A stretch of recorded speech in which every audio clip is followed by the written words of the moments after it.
हमारे चैनल को सब्सक्राइब करें और बेल आइकन दबाएं। चलो गाओ, यहाँ से गाओ। टिक टिक वन, अरे रुक तो सही यार। टिक टिक टू, तुम ऐसा टिक करो, टिक थ्री, कौन टिक से टिक पापा? वो वाला। फोर। जल्दी बताओ ना। पापा, वो लड़की कौन है? लगता है किसी का एक्सीडेंट हुआ।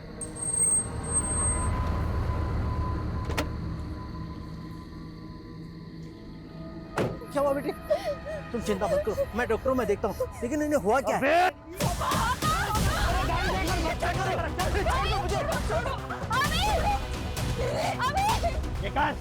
निकाल तेरी ये घड़ी, चेन, पर्स, मोबाइल सब निकाल। मैं सब देखता हूँ। लेकिन हम लोग दावत तो सामने है, मलाई जैसा बदन है छोरी का, चखने का बड़ा मन कर रहा है। गिरोह के नियम भूल गया है क्या? जनानियों की इज्जत करनी पड़ेगी। किसी भी औरत की बेइज्जती करी तो उसकी हाय लगेगी। अरे उल्टी गिनती शुरू हो जाएगी तेरी। भाई जी, है? लड़की नहीं तो लड़के को तो छू सकते हैं ना? ले मुझे, ले जा।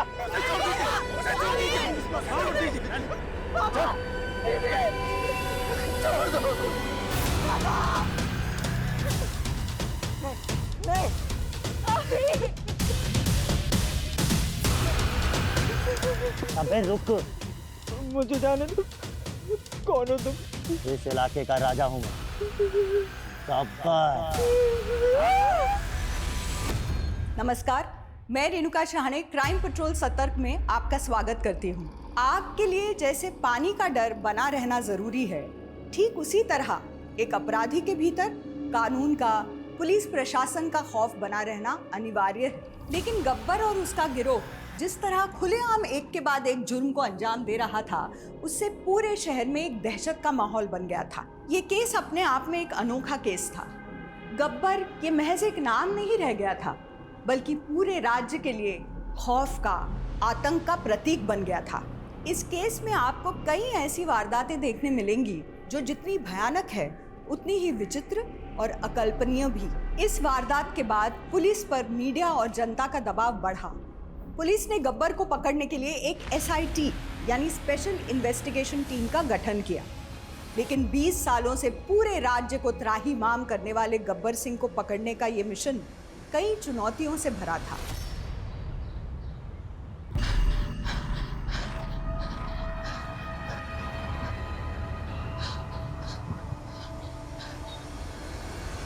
अभी सिर्फ 2 किलोमीटर हुआ है, 4 किलोमीटर और। कम ऑन पापा प्लीज अब नहीं। पापा नहीं, ट्रेनिंग के टाइम सिर्फ गुरुजी। Come on come on come on. Very good Swati, very good, बहुत बढ़िया बहुत बढ़िया।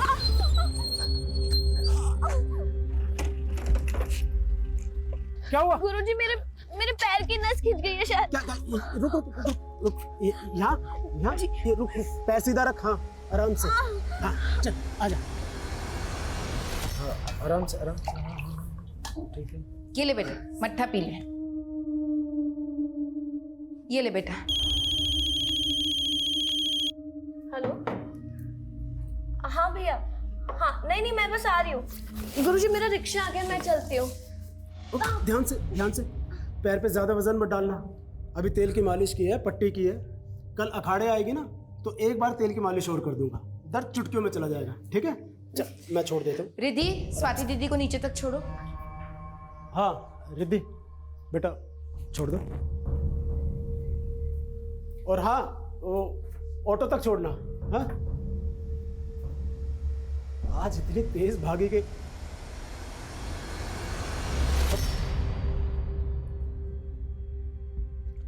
मट्ठा अच्छा है, तुमने बहुत अच्छा बनाया है। मुंह फुला रखा है। आज फिर तुम्हारी सहेलियों ने मेरे बारे में कोई बुरी बात की होगी ना, कि तेरा पति पहलवान पति चरित्रहीन है। आप तो हर चीज मजाक में लेते हैं। मैं जानती हूँ कि आपका दिल साफ है, लेकिन मोहल्ले वाले तो नहीं जानते ना। आप लड़कियों को कुश्ती सिखाना छोड़ क्यों नहीं देते? साक्षी, एक बात याद रखना, सबसे बड़ा रोग क्या कहेंगे लोग। मुझ पे भरोसा है ना, तो बस दिमाग शांत रखो और जल्दी से नाश्ता बनाओ भाई, भूख लगी है। मैं नहा कर आता हूँ। ठीक है,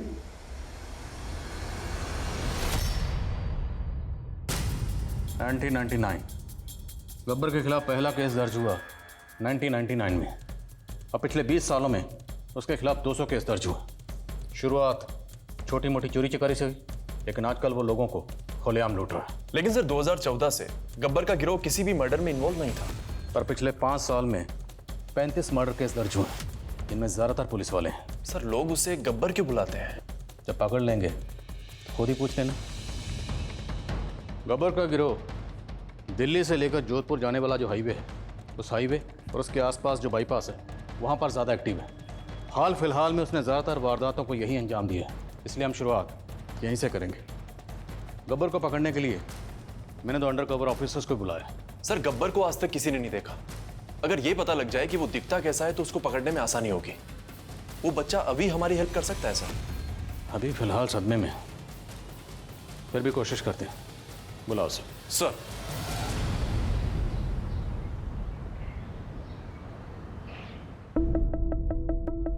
बहुत बढ़िया, बहुत बढ़िया।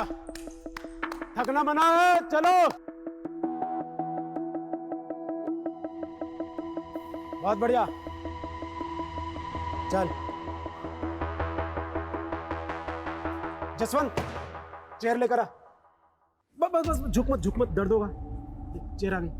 बैठ बैठ बैठ बैठ बैठ, आराम से आराम से आराम से आराम से आराम से रख। बैठ। दर्द है? बहुत ज्यादा? अच्छा, घबराने की जरूरत नहीं है। मैं अभी तेल लगा दूंगा ना, मालिश कर दूंगा तो सारा दर्द खत्म हो जाएगा। और जब दर्द खत्म हो जाएगा तो मुझे रेस में हराएगी ना। आराम से आराम से आराम से आराम से पैर नीचे रख। चलो खड़ी हो। चलो भाई, सब अपनी प्रैक्टिस जारी रखो। चलो चलो, आराम से आराम से आराम से। चलो चलो चलो चलो चलो चलो। हाँ, नाश्ता आ गया भाई। चलो बैठो बैठो बैठो, नाश्ता करो।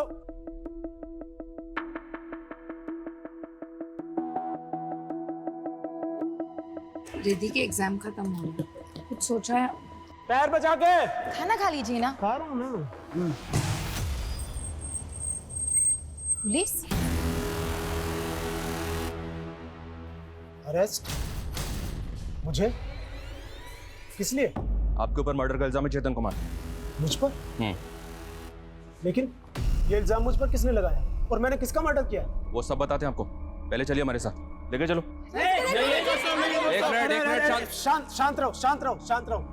मुझे कुछ नहीं होगा, आप लोग बेफिक्र रहो। मतलब गुरुजी, बस, जब मैंने कुछ किया ही नहीं है तो ये मेरा कुछ नहीं बिगाड़ सकता।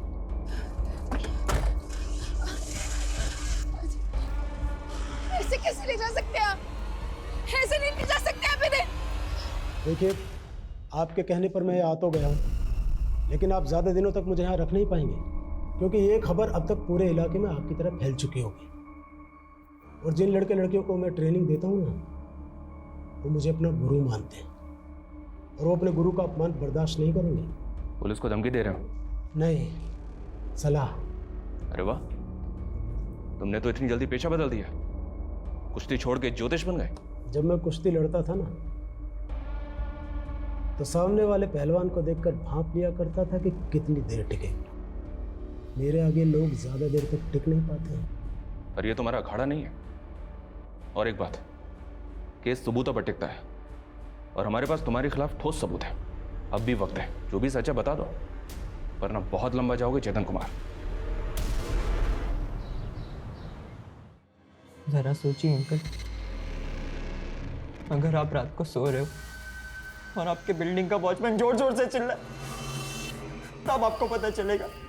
वॉचमैन? हाँ, वो बहुत बुरा है अंकल। रात को जोर जोर से चिल्लाता है, सोने नहीं देता रात को। अभी बेटे वॉचमैन? लेकिन बेटे ये तो तुमसे गब्बर के बारे में पूछ रहे।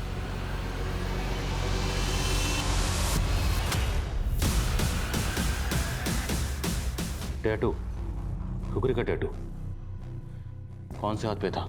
राइट हैंड पे? हाँ, नहीं, left, right, left, right.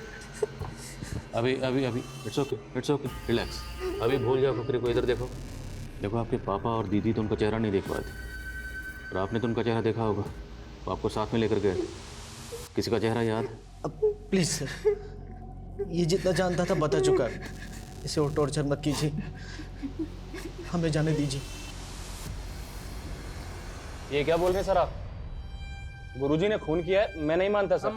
Sir हम मान ही नहीं सकते। सर गुरुजी को किसी ने फंसाया है, वरना गुरुजी तो काफी भले इंसान है। तुम यहाँ पे कब से ट्रेनिंग ले रही हो? सर 3 साल से मैं यहाँ कुश्ती सीखना चाहती थी, लेकिन मेरे बाबूजी को ये सब पसंद नहीं था। गुरुजी ने काफी समझाया बाबूजी को, लेकिन वो नहीं माने। तब तो इस बात को लेकर तुम्हारे पिताजी को चेतन पे बहुत गुस्सा भी आया होगा। मोहल्ले में सब गुरुजी से नाराज है, लेकिन गुरुजी को इन सब की परवाह नहीं है। पिछले 3 साल से गुरुजी मेरा रहना, खाना, पीना, ट्रेनिंग सबका खर्चा उठा रहे हैं। लास्ट ईयर जब मैंने एशियन चैंपियनशिप में सिल्वर जीता था तो मुझे 5 लाख का इनाम मिला था। मैंने जब वो गुरुजी को देना चाहा तो ये रकम तेरी है, तू रख। खिलाड़ी की जिंदगी बड़ी अजीब सी होती है।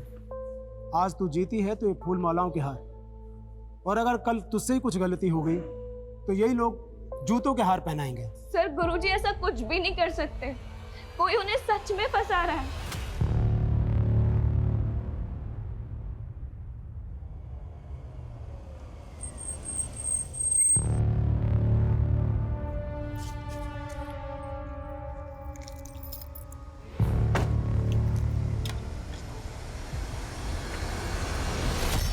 Dheeraj, happy second anniversary my love. तुम कब आए? तुम तो कह रहे थे कि तुम कल आने वाले हो। कल वो एक्चुअली मैंने तुमसे झूठ बोला था ताकि मैं तुम्हें सरप्राइज दे सकूं। और क्या है मेरा सरप्राइज? तुम्हारा सरप्राइज गिफ्ट फिलहाल ऊपर है,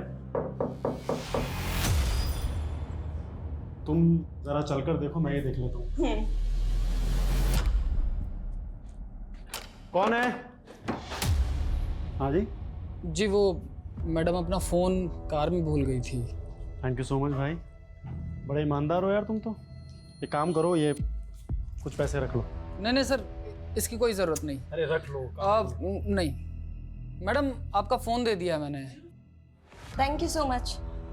ये रखो तुम्हारा फोन।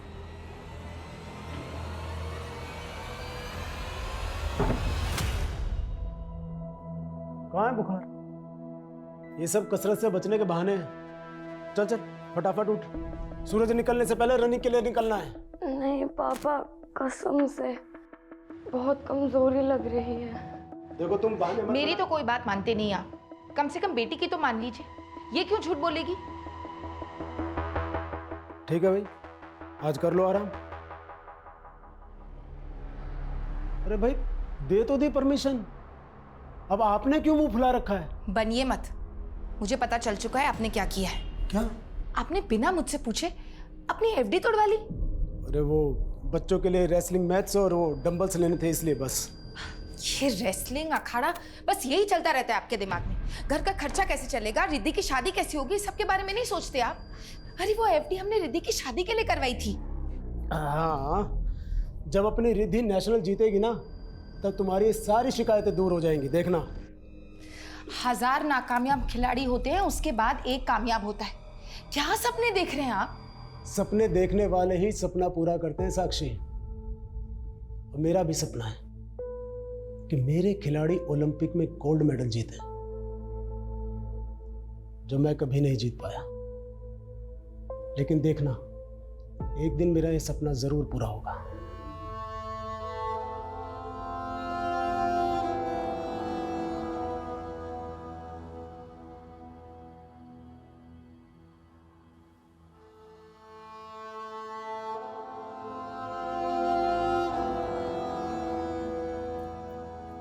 रिद्धि, तो अभी तक दौड़ने नहीं गई? वो माँ, पापा नहीं थे तो मैंने सोचा। यही सीखा है तूने अपने पिता से? अच्छी खिलाड़ी बनना है ना तुझे? हाँ माँ, बनना है। मैं चाहती हूँ जब वो वापस आए तो उन्हें ऐसा लगे कि उनकी गैर हाजिरी में तू एक पल के लिए भी उनके सपने को नहीं भूली है। समझ रही है ना तू? तो चल तैयार हो जा, जूते पहन, दौड़ लगाने जा। चल, शाबाश।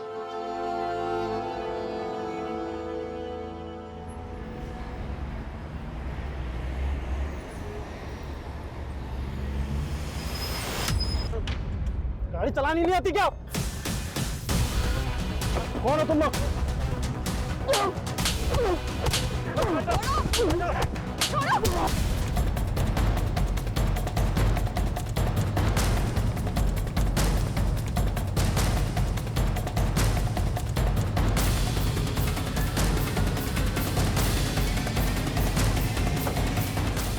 जैन सर।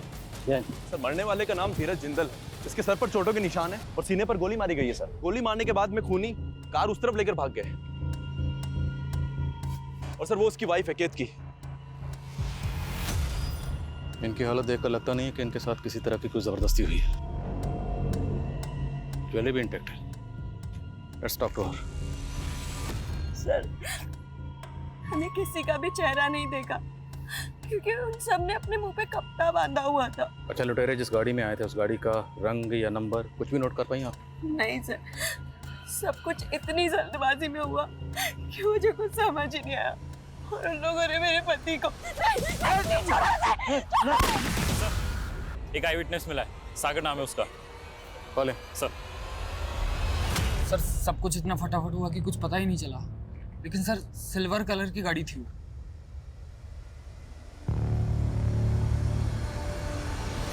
गाड़ी का नंबर नोट कर पाए हो? सर मैं जल्दबाजी में गाड़ी के नंबर पर तो ध्यान नहीं गया मेरा। कितने लोग थे? सर लगभग 3-4 लोग थे। किसी का चेहरा देख पाया? सॉरी सर, सबने अपने चेहरे ढके हुए थे। अपना फ़ोन नंबर और एड्रेस इन्हें दीजिए, अगर ज़रूरत पड़ी तो आपको कॉल करेंगे। सर ये काम गब्बर गिरोह का लगता है क्योंकि इसी रास्ते पर उसने पिछले 2 हफ्तों में कई लोगों को लूटा है। लेकिन सवाल ये है, अगर ये काम गब्बर गैंग का है तो उन्होंने सिर्फ कार को क्यों लूटा? ज्वेलरी को हाथ तक नहीं लगा और गब्बर ने आज तक किसी सिविलियन को नहीं मारा। यहाँ एक सिविलियन की मौत हुई है।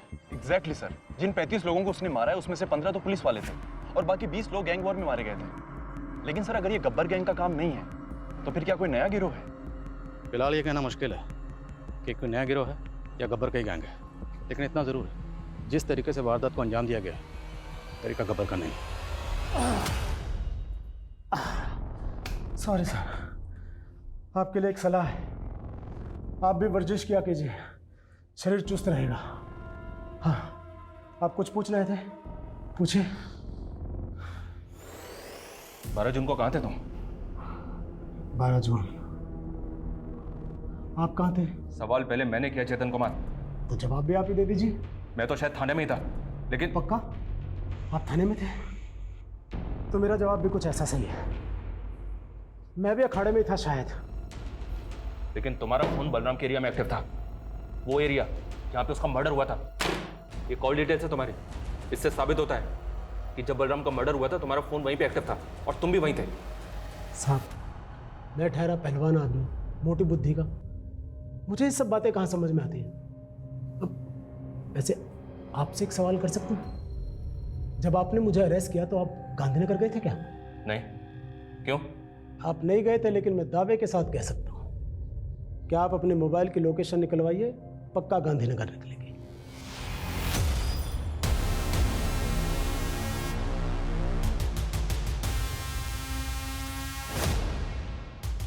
Meet ASI Ajit Kumar, ASI Gayatri Saini. इस ऑपरेशन के लिए मैंने खास तौर पर इन्हीं दोनों को जोधपुर से बुलाया। मैं चाहता था कि हमारी टीम में कुछ ऐसे लोग शामिल हों जिनके बारे में यहाँ के लोगों को पता ना हो कि पुलिस वाले हैं। इन दोनों को अंडर कवर कॉप का अच्छा खासा तजर्बा है। वो जोधपुर का वाड़िया गैंग इन्हीं दोनों ने पकड़ा था। तुम दोनों ने केस को अच्छी तरह से पढ़ लिया? Yes sir. Yes sir. Ajit sir पहले आप। सर मत भूल, इस वक्त हम पति पत्नी की एक्टिंग कर रहे हैं, भूल गई क्या? भूल गई सर, सॉरी। अजीत सर कहने की आदत है ना।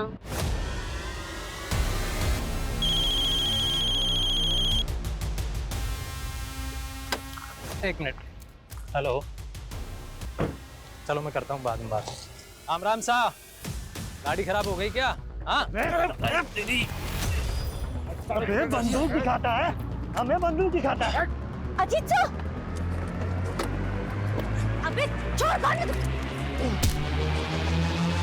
चेतन की बात सही नहीं थी। जिस दिन हमने चेतन को अरेस्ट किया था हमारे फ़ोन की लोकेशन भी गांधीनगर थी। लेकिन वर्मा ऐसा कैसे हो सकता है? सर मैंने मालूम किया, चेतन की एकेडमी 2 मोबाइल टावर्स के बीच में है। अगर पहले टावर के सिग्नल्स पकड़ता है फ़ोन तो लोकेशन प्रहलादपुर बताता है, और अगर दूसरे टावर के सिग्नल पकड़ता है तो फ़ोन की लोकेशन गांधीनगर बताता है। इसमें दोनों बातें हो सकती हैं। चेतन को ये बात पता थी शायद इसीलिए उसने इस बात का फायदा उठाया, या फिर उस दिन चेतन बलराम के घर गया ही नहीं था। सर, मैंने मोहल्ले के कई लोगों से कंफर्म किया। उनका कहना है कि जिस रात बलराम का मर्डर हुआ, उन्होंने उस दिन बलराम को चेतन की एकेडमी जाते हुए देखा था। तो गब्बर के आदमियों ने तुम दोनों को घेर लिया और तुम्हारी गाड़ी छीनकर भाग गए। तुम्हें कुछ अंदाजा है ये हमारे डिपार्टमेंट के लिए कितनी एम्बैरेसिंग सिचुएशन है? हुआ कैसे ये? मुझे इस इंसिडेंट की एक एक डिटेल चाहिए। सर वो रास्ते में हमें एक आदमी दिखाई दिया था सर, उसकी बाइक ख़राब हो गई थी, उसकी मदद के लिए मैं आगे बढ़ा, उन लोगों ने घेर लिया sir. Sir I am not sure कि कोई आदमी था कि नहीं। तुम लोग एक मिशन पर थे, इतने लापरवाह कैसे हो सकते हो? भाई जी बहुत जान है इसमें तो। अरे दे साले के। भाई पुलिस वाले हैं, आईडी मिली है। अच्छा तो ये है पुलिस के ड्राइवर भी। अब देखो गब्बर तुम्हारा।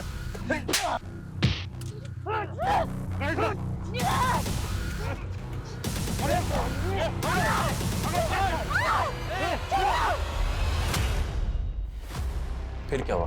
पहले उन्होंने हमारे गन लिए और फिर। अरे छोड़ दे इन्हें, जाने दे जिंदा।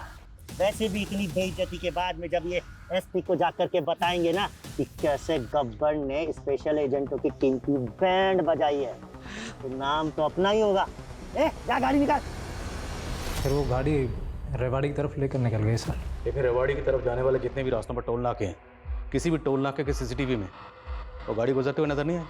उसके बाद वो गुंडे जोधपुर के रास्ते निकल गए। जयपुर से जोधपुर के रास्ते में जैसी कार से तुम ट्रैवल कर रहे थे वैसी कोई कार नहीं थी। तुम्हारे हाथ बंधे हुए थे, खुले कैसे? वो अजीत सर ने मेरे हाथ खोले थे। गायत्री ने तुम्हारे हाथ खोले, तुम लोगों ने किसी से लिफ्ट ली और उसके बाद यहाँ आ गए, और अब यहाँ आके पूरा किस्सा बयान कर रहे हो। वहाँ किसी से फ़ोन मांगकर बैकअप के लिए कॉल तो कर सकते थे, इतनी भी कॉमन सेंस नहीं है। उस वक्त हम ह्यूमिलेटेड फील कर रहे थे सर। थोड़ा अजीब है, गायत्री और अजीत एक साथ एक ही जगह पे मौजूद थे जब गब्बर के आदमियों ने इन दोनों से गाड़ी छीनी। इस छीना झपटी में सिर्फ गायत्री को चोट आई और अजीत को खरोंच तक नहीं लगी। सर अजीत और गायत्री के स्टेटमेंट्स एक दूसरे से बिल्कुल अलग हैं। दोनों के बयान देख के ये लग ही नहीं रहा कि दोनों एक केस की बात कर रहे हैं। That's the whole point. एक ही वारदात के दो अलग अलग वर्जन कैसे हो सकते हैं? जाहिर है दोनों में से कोई एक तो झूठ बोल रहा है। सर आई थिंक हमें उन दोनों को टाइम देना चाहिए। कुछ टाइम बाद में फिर से उनका बयान लेंगे, देखते हैं किसकी कहानी कितनी बदलती है। इस केस में टाइम ही तो नहीं। सर हाँ सर, धीरज और केतकी के बारे में एक बात पता चली है।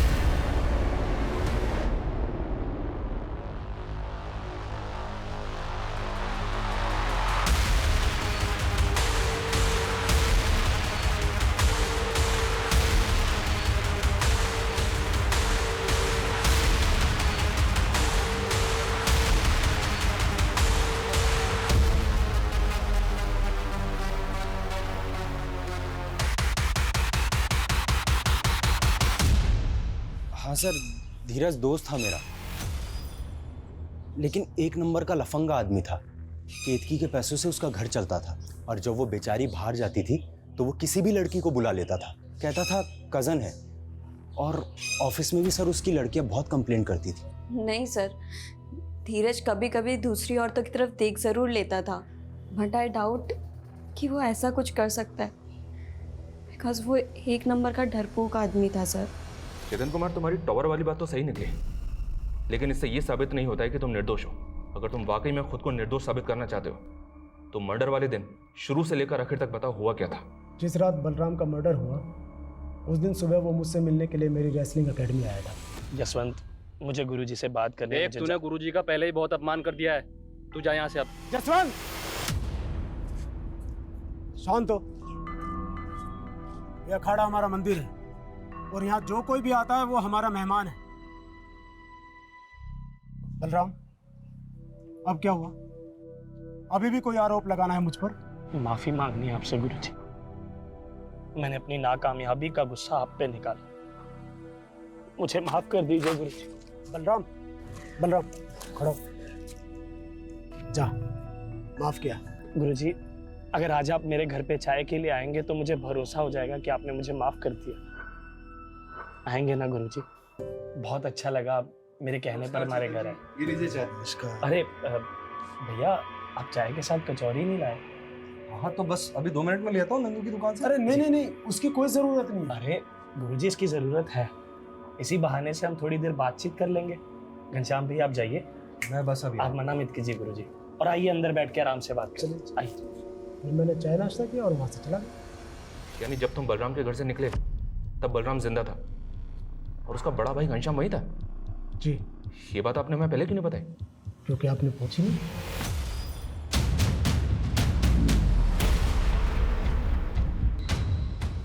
देख, शारजा कप जो है ना वो 1999 में नहीं 1998 में हुआ था, और उस साल सचिन ने सेंचुरी मारी थी 143 ऑन 131 बॉल्स। समझा? कुछ भी बात करता है यार, तेरे को कुछ, अरे यार पूरी नॉलेज रखा कर, फिर उसके बाद में बात क्या। थोड़ी देर में बात करता हूँ। जी सर। अच्छा एक बात बता, बलराम के मर्डर वाले दिन जब चेतन तेरे घर से गया था तब तेरा भाई बलराम जिंदा था? हाँ सर, जिंदा था। तो ये बात तूने मैं पहले क्यों नहीं बताई? जब इस सिलसिले में हमने तुझसे बातचीत की थी, ये तो पता ही होगा ना कि हम इतने दिनों से बलराम के गुरु चेतन को इंटरोगेट कर रहे हैं। सर मुझे इस बारे में बिल्कुल कुछ भी नहीं पता है सर। तो जो भी पता है वो बता, और पूरा बता। सर मेरा भाई अब इस दुनिया में नहीं है, और मुझे उसके बारे में बिल्कुल गलत नहीं बोलना चाहिए, लेकिन हकीकत यह है सर कि भले ही वो पहलवान था, लेकिन अंदर से वो बिल्कुल खोखला था। हमेशा अपनी गलतियों का दोष दूसरों के सर पर मरता था सर। खेल सिखाने का नाटक बंद कर। क्या है ये? क्या है ये? क्या है ये? क्या बदतमीजी है बलराम? सब लोग सुनो, इधर आओ। अपने गुरुजी की असलियत, कैसे ये खिलाड़ियों के साथ खेल के नाम पे खिलवाड़ करते हैं। इन्होंने मुझसे कहा था कि ये मेरा स्टेट चैंपियनशिप में सिलेक्शन करवाएंगे अगर मैं इन्हें 2 लाख रुपए दूं तो, और मैं इन्हें पैसे नहीं दे पाया तो देखो मेरी जगह इन्होंने गुरिंदर का नाम आगे कर दिया। बस बंद कर। मैं सिर्फ कुश्ती सिखाता हूं, सिलेक्शन में मेरा कोई दखल नहीं, समझा? झूठ बोल रहा है ये। और जब इसके भ्रष्ट होने की शिकायत मैंने एसोसिएशन में की तो इसने मुझे ही झूठे डोपिंग टेस्ट में फंसा दिया और सस्पेंड करवा दिया। गुरु कहलाने बलराम, बहुत हो गया। अगर मेरा दिमाग खराब हो गया ना तो तुझ पे बहुत भारी पड़ेगा। हिम्मत है तो आओ, कर लेते हैं। गुरु जी से बदतमीजी नहीं, और ज्यादा पहलवानी दिखाने का शौक है ना, तो तेरे जैसे बहुत पहलवान है यहाँ पे। चल।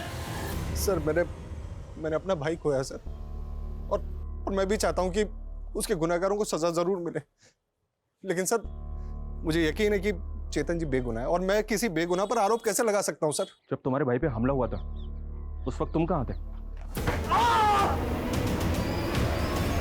उस वक्त मैं चेतन जी के साथ ही निकल गया था सर। वो एक दोस्त के यहाँ पार्टी थी तो वहीं पर गया था। ये चेतन तुम्हारे घर पे कब आया था, और जब वो घर से गया तब कितना बजा था? सर वो टाइम तो मुझे याद नहीं है सर, वो, लेकिन हाँ सर अंधेरा हो गया था। सर क्या है ना, मेरी याददाश्त थोड़ी कमजोर है सर। अभी क्रिकेट के बारे में तुझे सब याद था, अभी अचानक से याददाश्त भी चली गई। थाने चल, सब याद आ जाएगा तुझे। सर मैं सच बोल रहा हूँ सर, मेरी बात पे यकीन कीजिए सर। सर 1 मिनट रुकिए, मैं मेरे पेपर्स लेके आता हूँ सर।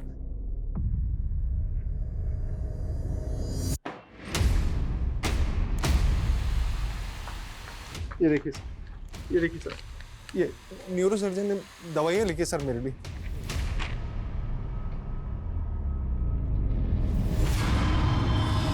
अजीत की जिंदगी का जिस तरह अंत हुआ वो वाकई दुखद था, लेकिन वो क्या वजह थी जिसने अजीत को इतना बड़ा कदम उठाने के लिए मजबूर किया, ये राज अब भी बना हुआ था। तो दूसरी ओर बलराम की हत्या में चेतन का हाथ है, ये साबित हो सके ऐसा कोई सबूत पुलिस को नहीं मिल पाया था। कई ऐसे राज थे जिनसे पर्दा उठना अभी बाकी था। मेरी वजह से अजीत सर ने खुदकुशी की। उस दिन क्या हुआ था गायत्री, बोलो।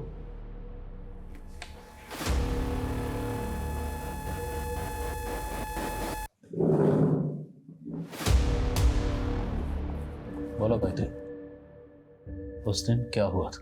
उस दिन मेरा हुआ था सर।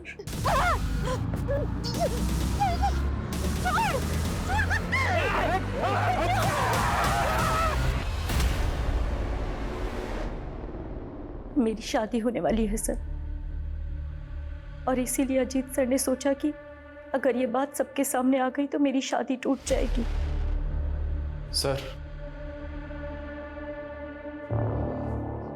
सर मैंने धीरज की वाइफ केतकी की डिटेल्स निकाली। वो जो ड्राइवर आई विटनेस बन के हमारे सामने आया था, सागर। जी सर, सागर। दरअसल वो केतकी का बॉयफ्रेंड है।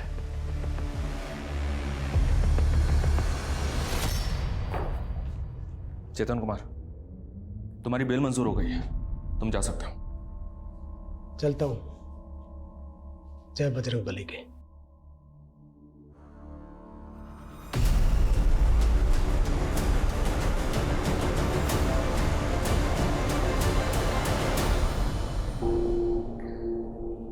सागर? कौन सागर सर? वही सागर जिसके इश्क में डुबकियां लगा रही थी, तुम्हारा बॉयफ्रेंड।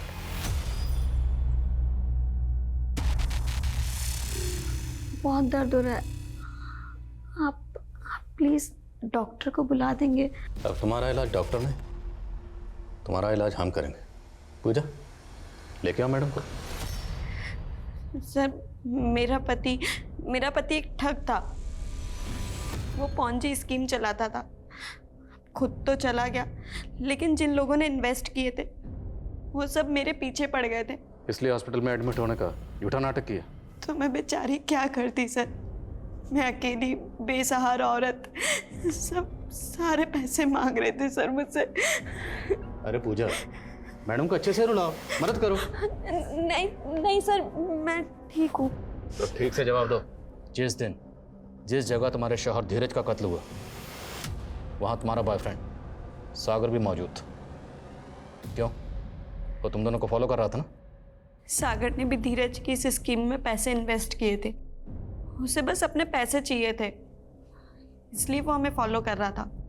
तुम्हारे और तुम्हारे बॉयफ्रेंड सागर, इन दोनों के बीच में कबाब में हड्डी था तुम्हारा शौहर धीरज, जिसे तुम दोनों ने बाहर फेंक दी। नहीं सर, ऐसा कुछ भी नहीं है। मैंने धीरज को नहीं मारा।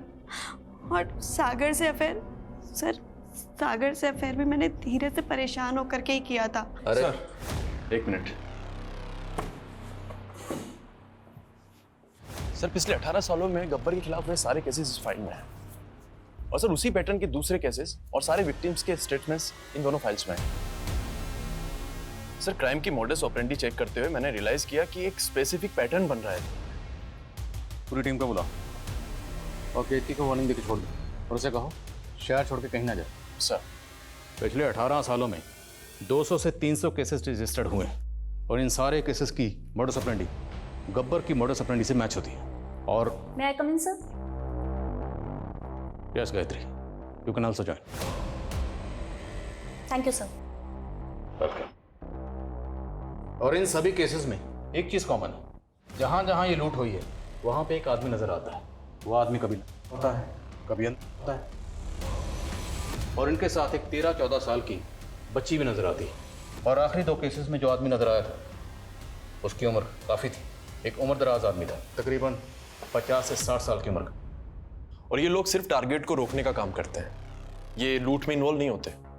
ये गिरोह दिल्ली जोधपुर का जो हाईवे है, इस 400 किलोमीटर के एरिया में एक्टिव है। उस हाईवे के आसपास के 20-21 शहरों के लोगों को ये अपना टारगेट बनाते हैं। आज तक जितनी भी वारदातें हुई हैं, वहाँ की लोकल पुलिस ने कुछ स्केचेस भी बनवाए विक्टिम की हेल्प से, लेकिन अभी तक कोई भी पकड़ा नहीं जा सका। उसकी वजह यह है कि गिरोह जो है हाईवे के आसपास किसी भी गांव या शहर में नहीं रहते, ये जंगलों में रहते हैं। जंगलों से आते हैं, लूटपाट मचाते हैं, वारदात को अंजाम देते हैं और वापस जंगल में चले जाते हैं। लेकिन सर वो बूढ़ा आदमी, वो काफी कमजोर है, वो जंगलों में नहीं रहता होगा। राइट, वो बूढ़ा आदमी इस केस की कमजोर कड़ी है। ये बूढ़ा आदमी है, हमें इसी को टारगेट करना है, ढूंढना है इसे। लेकिन सर ये तो बहरूपिया है, वेश बदल कर घूमता है, उसको पकड़ेंगे कैसे? एक तरीका है, इस हाईवे के आसपास जितने भी हॉटस्पॉट हैं, जितने भी ऐसे एरिए हैं जहाँ पे अगली वारदात होने के चांसेस हैं, वहाँ पे 2-2 लोगों की टीम बनाओ, खबरों को एक्टिव करो और सारे हॉटस्पॉट पर 24 घंटे नजर रखो।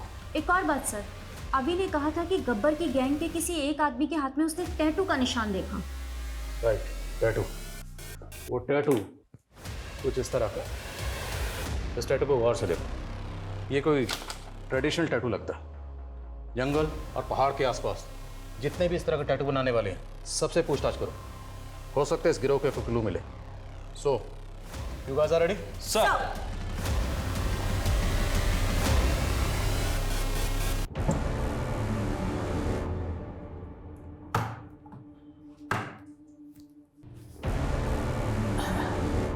कहाँ जा रहे हैं? बड़े दिनों से सैर नहीं की।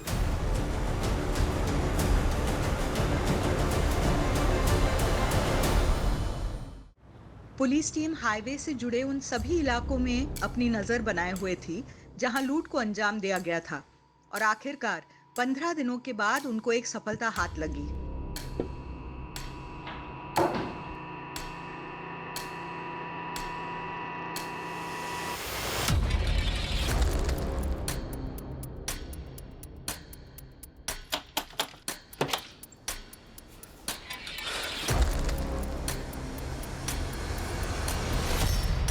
ये लीजिए मुर्गा। पिछली बार कच्चा रह गया था, इस बार ठीक से पकाइएगा। जाइए।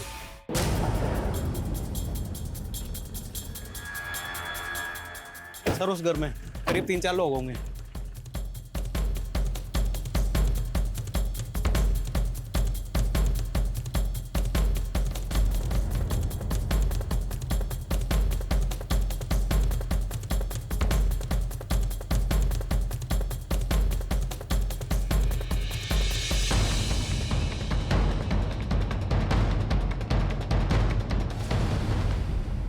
खाना तैयार हो गया है।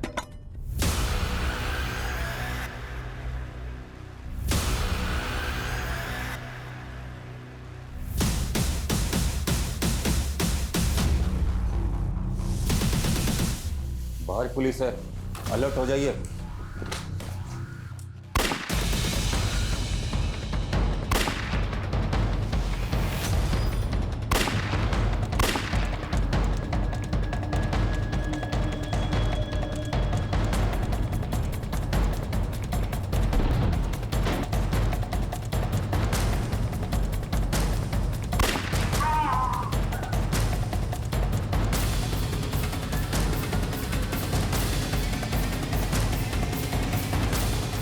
पूरा घर चेक कर।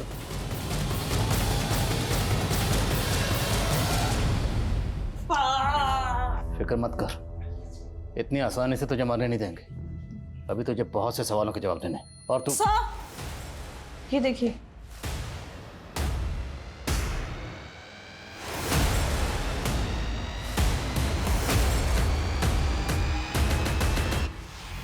मरने वाले के हाथ में वैसा ही टैटू था जैसे गब्बर के हाथ में था। क्या गब्बर वाकई मारा गया था? 20 सालों से फैली दहशत का आखिरकार क्या अंत हो चुका था, या ये महज एक छलावा था? क्या गब्बर इस बार फिर पुलिस को चकमा देने में कामयाब हो गया था? दूसरी ओर बलराम के केस में भी अब तक पुलिस के हाथ कोई नया सुराग नहीं लगा था। बलराम की हत्या का पहला संदिग्ध चेतन कुमार अब शक के दायरे से बाहर था और अपनी पुरानी जिंदगी में लौट चुका था। लेकिन एक ऐसी घटना घटी जिसने इस केस की दिशा ही बदल दी। सर, हमने बलराम के भाई को बोला था कि हर हफ्ते थाने में आकर हाजिरी लगाए, लेकिन पिछले 2 हफ्ते से वो आया ही नहीं। मैंने घर जाकर मालूम किया तो पता चला कि घर पर ताला लगा हुआ, लगता है फरार हो गया। वर्मा, इस केस को हमें अलग अलग एंगल से देखना होगा। एक काम करो, सबसे पहले ये पता करो कि बलराम और चेतन के बीच में रिश्ते कैसे थे, और इस घनश्याम का भी तुरंत पता करो। बच के जाना नहीं चाहिए वो। सर, सरकारी गवाह बन जाओ। मैं कोशिश करूंगा कि तुम्हारी सजा कम हो, और ये भी कोशिश करूंगा कि गब्बर के ऊपर जो इनाम था वो भी तुम्हें मिले। वैसे बच्ची है कौन? वो गब्बर की बेटी है। उसकी माँ मर चुकी है और वो घर में मरने वाला गब्बर नहीं, बंसी था, गब्बर का खास आदमी। तुम्हारा गब्बर से क्या रिश्ता है? मैं सुमित का नाना हूँ, जिसे आप गब्बर के नाम से जानते हैं। सुमित का बाप लुटेरा था, कालिया डाकू। एक लूट में गांव वालों ने उसके बाप को मार डाला, सुमित को भी जेल हुई। नाबालिग था इसलिए उसे सुधार गृह में भेज दिया गया। फिर सुधार गृह से वो भाग करके बाहर निकला और उन 5 गांव वालों को मार गिराया। वहां से वो गब्बर बन गया। ये सुमित और गब्बर कहाँ मिलेगा?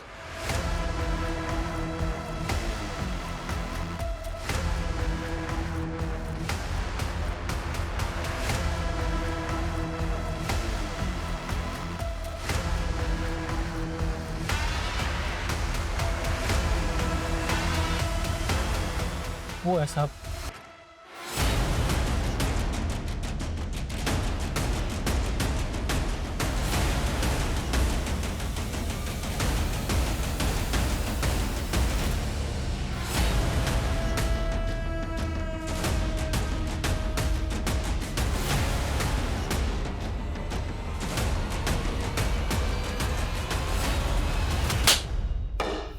कितने कत्ल किए कभी गिना नहीं, होंगे कोई 35-36। तुमने जितनी भी लूटपाट की, लेकिन आज तक किसी सिविलियन को नहीं मारा, तो फिर धीरज को क्यों मारा? एक आदमी की सुपारी उठाई थी, फिर मेरे लड़कों को मजा आने लगा। बस जोश में बेचारा धीरज मारा गया। धीरज की सुपारी मिली थी?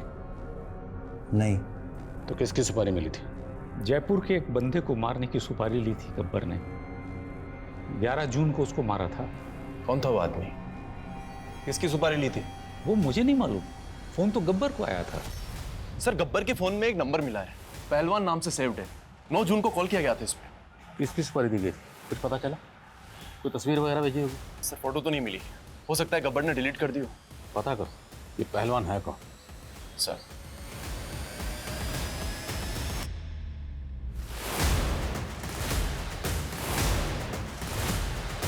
सर, निर्माण नगर पुलिस ने पहलवान को अरेस्ट कर लिया है।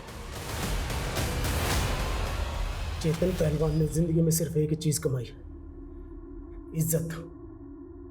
और वो मेरी इज्जत की धज्जियां जगह जगह पर उड़ा रहा था, अपनी औकात भूल गया था साला। इसलिए तूने गब्बर को सुपारी दी थी। गब्बर होगा आपके लिए, मेरे लिए मेरे बचपन का दोस्त है सुमित। आज तो मुझे हरा के रहूंगा सुमित। मजाक अच्छा कर लेता है चेतन। अब देख, मैंने उससे मदद मांगी। अरे शांत हो जा मेरे पहलवान। नहीं सुमित, उसने मेरी इज्जत मिट्टी में मिलाई है। मैं उसका नामो निशान मिटा देना चाहता हूँ। तूने कह दिया तो समझ, हो गया उस पहलवान का राम राम। मैं तेरे साथ रहूंगा, मैं अपने हाथों से उसे मारना चाहता हूँ। मेरे ही अखाड़े में आकर मेरी इज्जत उतारेगा। हाँ क्या देखा? कुछ नहीं, जैसा हम बोलेंगे वैसा करेगा ना तो जिंदा रहेगा। बलराम के भाई घनश्याम ने बताया कि जब तुम वहां से गए उस वक्त बलराम जिंदा था। क्योंकि मैंने घनश्याम को मुंह बंद रखने के पैसे दिए थे। तो खुद को खिलाड़ी कहता है हा? एक खिलाड़ी अपना दिमाग, अपना जोश, अपनी ताकत खेल में लगाता है, ना कि दूसरों की जिंदगी से खेलता है। लेकिन उस ने मेरी इज्जत गब्बर उर्फ सुमित इस वक्त न्यायिक हिरासत में है। पुलिस जल्द उसके खिलाफ चार्जशीट फाइल करेगी। पहलवान चेतन कुमार के मुकदमे का ट्रायल भी जल्द शुरू होने वाला है। बलराम के भाई घनश्याम पर भी झूठी गवाही देने के जुर्म में जुर्माना लगाया गया। इंसान की परवरिश, उसका माहौल, उसकी शख्सियत को बनाने में अहम भूमिका निभाते हैं। गब्बर उर्फ सुमित की बदनसीबी यही थी कि वो एक गुनहगार के घर पैदा हुआ। अपराध का माहौल उसे विरासत में मिला था। अब मैं रेणुका शाहने आपसे विदा लेती हूँ। हम फिर मिलेंगे ऐसी एक कहानी के साथ जो रखेगी आपको सतर्क और जिंदगी को सुरक्षित। तब तक अपना और अपने परिवार का ख्याल रखिए और देखते रहिए क्राइम पेट्रोल सतर्क। जय Hind. For more updates, subscribe to our channel, click the show links and enjoy watching the videos.